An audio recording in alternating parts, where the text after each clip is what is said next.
Hitler's huge mistakes that built his own defeat. Hello YouTube friends. Today we are looking at one of the most fascinating what-ifs in history. Adolf Hitler is often remembered as a terrifying military threat, but history shows he was also his own worst enemy.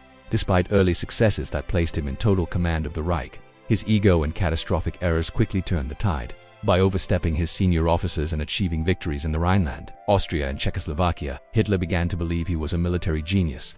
This messianic conviction, combined with a refusal to listen to his generals, turned him into one of the Allies' most effective weapons. In almost every moment when a major decision was required, the Nazi leader could be counted on to take the one that benefited the Allied cause. Please subscribe to the channel and support us with your like as we break down the monumental blunders that cost Hitler his empire. The suicidal declaration of war on the United States. On December 8, 1941, President Franklin D. Roosevelt asked Congress for a declaration of war against Japan.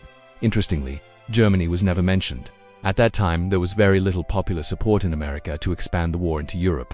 Unless Hitler made a gesture of monumental stupidity, the United States had no official reason to declare war on Germany. British and American strategists were frustrated, fearing America would focus entirely on the Pacific, while Britain fought alone. Then, for days after Pearl Harbor, Hitler committed his most colossal blunder. He went before the Reichstag and required just 334 words to seal the fate of the Third Reich by declaring war on the United States. Why did he do it? Hitler was aware of America's industrial potential. He had even written about it in Mein Kampf, but he remained unimpressed by their military. He famously told Soviet Foreign Minister Molotov that the US wouldn't be a threat until 1970 or 1980, by declaring war. He invited a nation capable of producing as many munitions in 1 year as Germany could in 5 to focus its Germany-first strategy on his doorstep. For the second time in a generation, Germany was locked in a two-front war against the combined might of the world's greatest economic powers. The miracle at Dunkirk, a gift to Churchill in May 1940. Hitler had the opportunity to win the war in the West. German spearheads had smashed through the Ardennes and reached Advil just 20 miles from the English Channel. The French army was cut in half, and the British Expeditionary Force BEF was trapped against the sea. On May 23, German panzers were only 18 miles from the port of Dunkirk, closer than most British units. General Heinz Guderian was ready to move in for the kill. But then, Hitler issued his infamous halt order. Historians still debate why. Some say Hermann Göring promised the Luftwaffe could finish the job. Others suggest Hitler feared losing his tanks in the marshy terrain. Whatever the reason, the halt gave the British 2 precious days to solidify their defenses. This permitted the miracle of Dunkirk, where a flotilla of 800 vessels rescued 338,226 troops. These men provided the veteran core around which Britain rebuilt its army. Without them, Britain might have been forced to the negotiating table. The failure of the U-boat campaign. Hitler was a land general who never fully grasped naval strategy. In 1917, U-boats had nearly brought Britain to its knees. Despite this, Hitler wasted precious resources in the 1930s on a prestige surface fleet of massive battleships that were largely useless. If Hitler had applied those resources to U-boats, Germany could have started the war with hundreds of submarines instead of just 57. Operation Barbarossa, the fatal two-front war. In June 1941, Hitler launched Operation Barbarossa, the invasion of the Soviet Union. This was perhaps his greatest strategic folly. Initiating a war in the East while the war in the West was still undecided was a recipe for disaster. Initially, the German military almost made the gamble work. After the Battle of Smolensk, the road to Moscow was wide open. Moscow was the nerve center of the USSR. Its fall would have paralyzed the Soviet rail system and lateral movement of troops. However, in August 1941, Hitler shifted the strategy.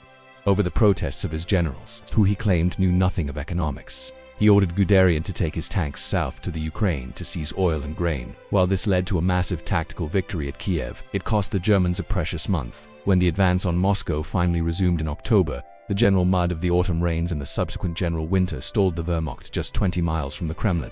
Hitler's chance for a quick, decisive victory evaporated in the snow. The ego trap at Stalingrad. By 1942, Hitler's obsession with prestige began to override military logic. During the summer offensive toward the Caucasus oil fields, he became fixated on Stalingrad mostly because it bore the name of his rival. He divided his forces, sending one group to the oil fields and the other into the urban meat grinder of Stalingrad. For 3 months, he fed division after division into the city. He was so focused on the street-to-street fighting that he ignored the massive buildup of Soviet reserves on his weakly held flanks, which were guarded by poorly equipped Romanian, Hungarian, and Italian troops. When the Soviets launched Operation Uranus, they easily shattered the flanks and encircled the German Sixth Army. Hitler's maniacal insistence on holding the city at all costs led to 750,000 casualties and the loss of an irreplaceable field army. It was the turning point from which the German army would never truly recover. The death ride at Kursk after Stalingrad. The smart move would have been for Germany to fortify its lines and build mobile strike forces to defend against Soviet pushes. Instead, Hitler became fixated on one massive summer offensive in 1943 at the Kursk salient. Even Hitler admitted the thought of the attack made him feel ill, yet he ordered it forward. The Battle of Kursk became the largest tank battle in history. Just as the Germans were breaching the final defensive belt, Soviet General Zhukov released his massive tank reserves in the death ride of the 4th Panzer Army. German offensive power in the east was permanently extinguished. If Stalingrad decided Hitler wouldn't win the war, Kursk decided he would lose it. The North African sideshow. Since 1941, Erwin Rommel had been performing miracles in North Africa with a tiny force. Hitler viewed Africa as a sideshow and refused to give Rommel the reinforcements he needed to take the Suez Canal. However, after Rommel lost at El Alamein and the Allies landed in Morocco, Hitler suddenly changed his mind. He poured tens of thousands of elite troops into Tunisia in early 1943, a move that was far too late to change the outcome. When the Axis forces in Africa finally surrendered in May 1943, 230,000 veteran troops were captured. These were the very men Hitler would desperately need a year later to defend the beaches of Normandy. Hesitation at Normandy. By early 1944, everyone knew an Allied invasion of France was coming. In a rare flash of intuition, Hitler predicted the landing would occur at Normandy. However, he lacked the courage to act on his own conviction. When D-Day actually arrived on June 6, 1944, Hitler was asleep, and his staff was too afraid to wake him. More importantly, he became convinced by Allied deception tactics that the Normandy landing was a ruse and that the real invasion would come at Pas-de-Calais as a result. 19 German divisions, including 6 powerful panzer divisions, sat idle while the Allies established their beachhead. By the time Hitler realized his mistake, the Allied foothold was unbreakable. The stand and die policy. As the Allies pushed inland and the Soviets launched Operation Progression in the east, Hitler's generals begged for permission to conduct a mobile defense to retreat to more defensible positions and then counterattack. Hitler refused, issuing stand and die orders for every sector of the front. This policy was catastrophic. In the east, it led to the total destruction of Army Group Center, with 20 divisions obliterated in weeks. In the west, it ensured that when the German lines finally broke, there were no reserves left to form a new defensive line. Hitler's refusal to give up an inch of ground led to the loss of miles of territory and hundreds of thousands of lives that could have been preserved for the defense of Germany itself. The Battle of the Bulge, squandering the last reserve. By the end of 1944, Germany was being squeezed from both sides. Through a Herculean effort, they had managed to refit several panzer divisions. These forces were Germany's last hope. If deployed to the Eastern Front, they might have held the Soviets back long enough for the Western Allies to occupy more of Germany, potentially sparing the country from decades of Soviet occupation. Instead, Hitler gambled everything on a forlorn hope. The Ardennes Offensive, better known as the Battle of the Bulge. He hoped to reenact his 1940 victory, split the Allied lines, and capture Antwerp. It was a fantasy. All Hitler achieved was a temporary bulge in the line at the cost of his remaining mobile reserves. When the offensive failed, the Wehrmacht was left hollowed out and unable to stop the final Allied surge into the heart of the Reich. In the end, it is striking that Germany resisted the combined might of the world's greatest powers for nearly 6 years. This is a testament to the tactical skill of the German soldiers and officers.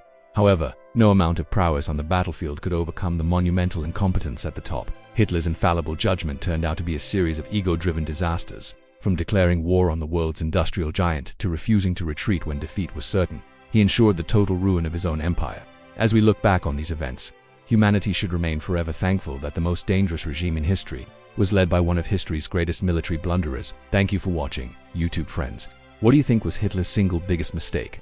Let us know in the comments below. Don't forget to subscribe and hit that like button to support the channel.